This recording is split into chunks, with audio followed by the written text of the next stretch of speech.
Good afternoon, Cook High School, and welcome to CHS News. I'm your host, William O'Quinn. It is Tuesday, March 8th, and we're here to inform you about what's happening around Cook High School this week. The junior/senior masquerade ball will be held on March 26th from 7 to 11:30 p.m. If your date does not attend CHS, you must complete a prom waiver before purchasing tickets. The waiver can be picked up in Miss Carter's room. Get this form completed early. Tickets will be sold on My School Bucks from February 28th to March 24th. No sales on Friday, March 25th. See the lunchroom announcements for pricing during those weeks. If you need to pay cash or check, you can buy your ticket from Miss Carter before or after school on March 3rd, 10th, 17th, and the 24th only. Seniors must complete the senior walk card by completing the Google form. See the lunchroom announcements for the QR code or outside Miss Carter's classroom. Congratulations to the following wrestlers for their accomplishments at the GSHA State Wrestling Tournament. Landon Danforth, who is a senior, placed 5th at the 285-pound weight class. Jashade Wallace, who is a freshman, placed 5th at the 113th-pound weight class. This made him the first freshman to place at the State Wrestling Tournament since 2003. Have you ever wanted to learn how to play piano? Sign up for the new class, Beginning Piano, listed under Miss Wickham's course classes, when we schedule for next year. All 11th grade students should have received either a field trip request for Wiregrass on March 10th for job shadowing on March 16th. These papers need to be turned in to Miss Bray in the CPC as soon as possible. Students, as a reminder, it is a violation of dress code to wear hats inside the building. This includes walking in the hallway. Any violation of dress code will result in a write-up. This week, Group C will be meeting with their clubs. This includes Art Club, HOSA, Chess Club, Student Council, Y Club, and Anchor Club. Please check with your advisor for more information. That's all the announcements we have this week. Be sure to check out the TV in the lunchroom for further announcements and important information you don't want to miss. Now, we have Ace Tessier standing by for what's going on in Hornet Athletics this week.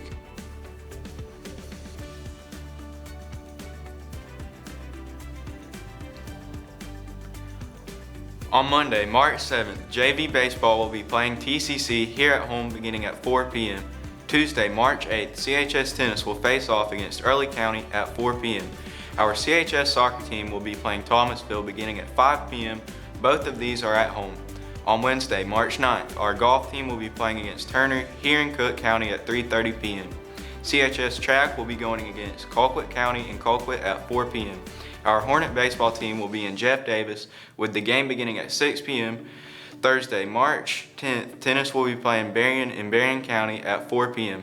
Baseball back in action against Jeff Davis here in Cook County on Friday, March 11th. Our CHS soccer team will be in Fitzgerald with their game beginning at 5 p.m. Saturday, March 12th, our baseball team will be having 2 games in Wrightsville. The first game against Dublin starts at 12:30 p.m. The second game against Johnson County beginning at 3 p.m.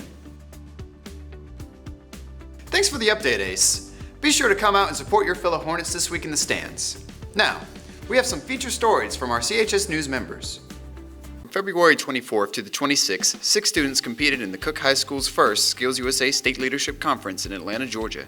Haley Schaefer competed in pin design, Colton Ogletree competed in welding, and Hunter Powell, Lane Corbett, Caleb Corbett, and Matt Hernandez competed in various types of video production competitions like digital cinema production, television production, and sports highlight reel. Although none of the students placed in the top 3 of their respective competitions, they learned valuable lessons about using their personal, technical, and workplace skills in their future careers. We caught up with Hunter Powell and asked him about the experience at SLSC. I competed in the Georgia brand design and also the audio-visual production. I chose brand design because I hobby in graphic design anyway, and it looked really interesting and fun. And then video production also looked pretty fun. I was in the AVTF 1 class this past semester, so it kind of worked out easier that way.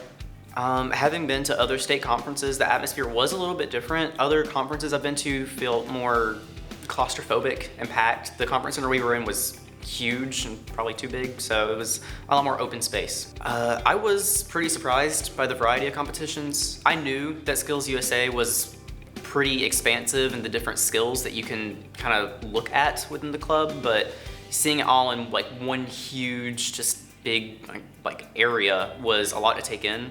Because I mean, there was semis right next to mannequin heads with wigs on them. It was insane. Both of my competitions were pre-submission, so I'm not entirely sure on the brand design at least how well my competitors were in comparison to myself. As far as the audio and video production competition goes, we did actually get to see a lot of the videos that were submitted alongside ours at a pre-screening, and it was very varied in the skill level, I'd say. I'd say ours was somewhere around the middle of the line though. There was a lot of really good. There were some that were still very good, but just not as up to par as others. My favorite part of competing was probably getting to meet like-minded people who have same interests as I do. So as far as like-minded people go, I think it was really interesting because everyone there, everyone was there for a different skill. Like there was cosmetology-based stuff, there was construction, all kinds, but everyone had this sort of idea of, yeah, we're competing, but we're all kind of in this club together, so we can be friends, you know? I think that an important part of being in SkillsUSA and placing at state would be practicing on your own time and being involved not just in school but outside of school as well. This is Alex Marciegos with the CHS News, and it appears that I'm standing in front of the 38th parallel in North Korea. But matter of fact, CHS has a new seamless green screen. We are here to catch up with Matt Hawley, the engineer and technology teacher, about how he created this amazing green screen. What steps did you take in order to build the green screen? We looked at designs from all around the state, and both at high schools and some of the local colleges at VSU. And then we even went to North Georgia and looked at some of the programs, comparable programs to ours, and decided on what best fit our needs. How long did this project take to complete? If it was all stacked in together, probably 50 hours or so, but it was spread out over several weeks. Did you find any of this process difficult? Like, what was the most difficult part? Making the center corner come together and making it all fit like it was supposed to and look like it should. What type of tools and machinery did you use to construct it? Besides just the regular construction equipment, saws and drills and things like that, we used our new ShopBot CNC router to cut all of the internal ribs that make the curved part of it. Did you have any help building this, or did you just do it on your own? No, all of my classes participated in it.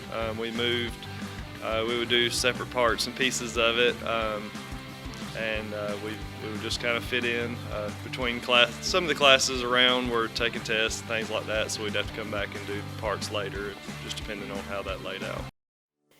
The writing fair recently concluded, and with it are 3 winners from each grade, ranked 1st, 2nd, and 3rd.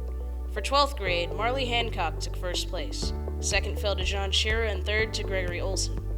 For 11th grade, in 1st place is Matthew Jacob, with Rakita Spencer and Jeet Patel taking 2nd and 3rd respectively. For 10th grade, 1st place was given to Emma Rogers, Megan Lawrence being in 2nd and Kinsey McIntyre 3rd. For 9th grade, Jonah Bryan was in 1st place, Eddie Gregory in 2nd, and Layla Fulp in 3rd. Congratulations to all writing fair winners, and good luck on your future writing endeavors. You have likely seen the many cases of ransomware, denial of service, and other cyber attacks in the news. One reason we're seeing these cyber attacks so often is because of an insufficient cyber workforce. There are almost 500,000 unfilled cyber positions in the U.S. right now, with more than 17,000 open jobs in Georgia alone. To help address this need, the National Cyber Scholarship Foundation developed Cyberstart America, a free game that teaches the students the critical thinking skills they need to embark on a career in cyber. The National Cyberstart America Foundation uses students' performance in the game as a cyber talent identifier for jobs and scholarships. The game also meets a number of requirements in the Georgia Standards of Excellence for Computer Science. 500 cash prizes will be offered to the 20 Georgia high school students who earn the most points in the Cyberstart platform between October 27, 2021 and April 27, 2022. The top 10 public school districts in Georgia with the highest number of students registered for the game as of November 27th will become districts of distinction. In those 10 districts, an additional 60 students who earn the most points on the Cyberstart platform between October 27, 2021 and April 27, 2022 will be awarded $500. $500 will also be awarded to the 10 Georgia schools with the most students playing the Cyberstart America game. And an additional $10,000 prize will be awarded to the to the district with the most Cyberstart America student registrations to fund teacher education within the district. To get started, just go to cyberstartamerica.org. That's all for today's CHS News. Tune in at the same time next week to stay up to date on anything and everything Cook High School. Thank you for watching, and remember, it is a great day to be a Hornet.